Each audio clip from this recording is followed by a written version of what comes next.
श्री स्वामी समर्थ जय जय स्वामी समर्थ श्री स्वामी समर्थ जय जय स्वामी समर्थ श्री स्वामी समर्थ महाराजांच्या नामस्मरणाने आजच्या व्हिडिओला सुरुवात करूया। शुभ दुपार तुम्हा सगळ्यांना। कसे आहात तुम्ही सगळे? आशा व्यक्त करते स्वस्त असाल, मस्त असाल, स्वामींच्या सेवेमध्ये रममाण असाल। लॉ ऑफ अट्रॅक्शनच्या खूप व्हिडिओज तुम्ही मिस करत होतात आणि मीही या दिवाळीच्या दिवसांमध्ये अनेक रेमेडी आणि अनेक विषयांमध्ये हात घालून त्याची भरपूर म्हणजे काय म्हणतो आपण स्टडी केलेली आहे आणि त्यानंतर तुमच्यापर्यंत आता व्हिडिओ पोहोचवण्याचे काम मी पुन्हा एकदा सुरुवात केलेली आहे। आता तुम्हाला मी आज छान अशा मनी रेमेडी सांगणार आहे ज्या तुमच्या आयुष्यामध्ये चमत्काराचे काम करतील।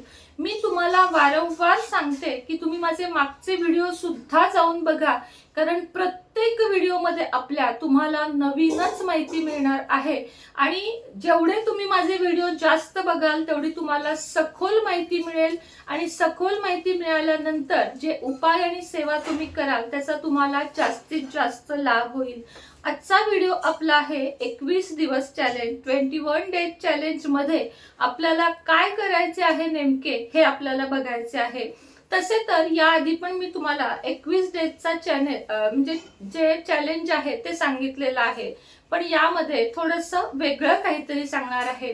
21 दिवसाचं चॅलेंज आपल्याला सर्वप्रथम घ्यायचं आहे, जे मी मागेही सांगितलेले आहे। तुम्हाला जर लॉ ऑफ अट्रॅक्शन किंवा ब्रह्मांडीय ऊर्जा स्वतःच्या आयुष्यात जादूमयरित्या हवी असेल तर तुम्हाला एक पहिल्यांदा सर्वप्रथम नियम आहे जो 21 दिवस तुम्हाला पाळायचा आहे की निगेटिव्ह माणसांपासून संपूर्ण दूर राहायचे आहे आणि त्यांच्यापासून तुम्हाला अलिप्त म्हणजे पूर्ण वेगळंच व्हायचं आहे। विषय दुसरा म्हणजे दुसरं चॅलेंज आपल्याला काय आहे की तुम्ही दिवसभरात जे काही बोलाल ते तुम्हाला फक्त आणि फक्त पॉझिटिव्ह बोलायचं आहे। म्हणजे कोणीही तुम्हाला विचारू दे आणि तुम्ही काहीही अडचणीत असू दे, तुम्हाला हे लक्षात ठेवायचं आहे की आपल्याला आपल्या आयुष्यात पॉझिटिव्ह गोष्टी हव्या आहेत, बरोबर आहे। मग तुम्हाला बोलताना काय बोलायचे आहे तर पॉझिटिव्ह बोलायचे आहे। कसं आहे, छान आहे, उत्तम आहे, हे तुमच्या तोंडात असलं पाहिजे आणि माझं सगळी कामं होत आहेत, मी खूप सुखात आहे, ही भावना तुमची असली पाहिजे। तिसरी गोष्ट म्हणजे ग्रॅटिट्यूड। ग्रॅटिट्यूडचा अर्थ काय? धन्यवाद। तुम्हाला जे काही आहे नाहीये त्याबद्दल सगळ्यांनाच रडायला जमतं किंवा इवळायला जमतं, पण जे आहे ते आपण विसरून जातो। देवाने 2 हात, 2 डोळे, 2 पाय म्हणजे का दिलं आहे आपल्याला? काही लोकांना अंध केलं आहे, काही लोकांना मूकबधीर केलेलं आहे, तर काही लोकांना अपंग केलेलं आहे। ती लोक स्वतःच्या नशिबाला किती कोसतात बघा आणि त्यातूनही ते आनंद शोधतात। ज्याला हात नसेल ते तोंडानी पायानी लिहायला शिकतं, ज्याला पाय नसतील ते कुबड्यांच्या आधारावर तरी चालायला शिकतं, पण आपल्यासारखं धडधाकट व्यक्ती मात्र सतत रडत बसतो की माझ्याकडे हे असतं तर असं झालं असतं, माझ्याकडे ते असतं तर तसं झालं असतं। तर तसं नाही, तुमच्याकडे जे आहे त्याच्यावर तुम्हाला फोकस करायचा आहे आणि आपल्या उन्नतीसाठी जेवढा वेळ तुम्हाला घालवता येईल तेवढा तुम्हाला घालवायचा आहे। कोणाची प्रगती झाली तर तुमच्या अंगात जर जळकेपणा असेल, थोडक्यात तुम्ही शेजाऱ्यावर दुसऱ्यावर जेलस होत असाल तर तुमच्या आयुष्यात प्रगती तिथेच थांबेल, कारण तुम्ही तुमची बुद्धी दुसऱ्यावर जळण्यात घालवत आहात। समोरच्या स्त्रियांमध्ये हा जास्त मत्सर असतो की तिच्याकडे जर 5 तोळे सोनं आहे तर मी भले कर्ज काढेन पण माझ्याकडे 5 तोळे सोनं आहे। नाही, सोनं, चांदी, कपडा, लत्ता सगळं इथंच ठेवून जायचं आहे। त्यामुळे दररोज जितकं जेवढं आहे ना तेवढ्यामध्ये समाधानी राहा, कारण हे सुद्धा काही लोकांकडे नसतं।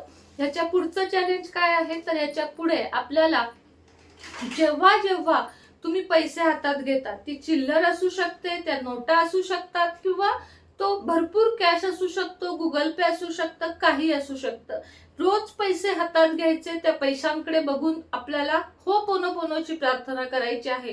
ती कशी करायची आहे तर पैशांकडे बघून तुम्हाला म्हणायचे आहे I am sorry, please forgive me, thank you so much, I love you. म्हणजे हे पैशांप्रतीचं आपलं प्रेम, काही चुका झाल्या असल्या तर माफी मागणं आणि पैशांप्रतीचा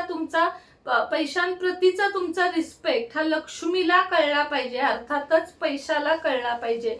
आणि तुम्हाला सतत म्हणजे जेवढा वेळ मिळेल तेवढं तुम्हाला म्हणायचं आहे माझ्याकडे खूप पैसा आहे, मी खूप श्रीमंत आहे, मी खूप धनवान आहे, माझ्यात इतके टॅलेंट आहे की मी सगळीकडून पैसा कमवू शकतो, मी काम केले तरी माझ्याकडे पैसा येतो, मी काम नाही केले तरी माझ्याकडे पैसा येतो, पैसा माझा मित्र आहे किंवा मैत्रीण आहे आणि पैशाशिवाय मी अपूर्णच नाही तर माझ्यावर माझा विश्वासच नाही, इतका माझ्याकडे पैसा आहे.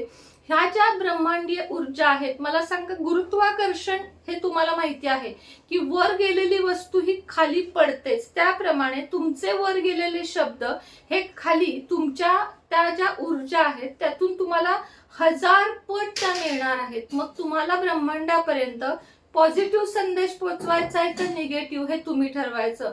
आपणच आपले आयुष्य बिघडवायला, बदलवायला आणि चांगले करायला कारणीभूत असतो, ही एक गोष्ट तुम्हाला लक्षात घ्यायची आहे.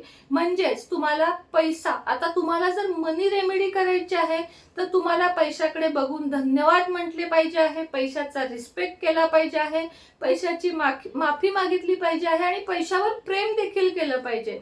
पैसा कमवणं वाईट नाही, पैसा कुठल्या मार्गाने कमवतो हे महत्वाचं आहे. जितका पैसा चांगल्या मार्गाचा असेल तितका तो जास्तीत जास्त टिकेल.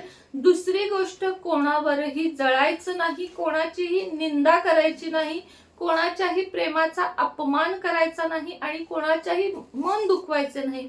या काही गोष्टी पाळल्या आणि ब्रह्मांडाकडे फक्त पॉझिटिव्ह ऊर्जा आपल्या पोचवायच्या. तुम्ही मनात म्हणत राहायचं, लाख करोडो रुपये आहेत माझ्याकडे आणि मी सगळ्यांना मदत करत आहे.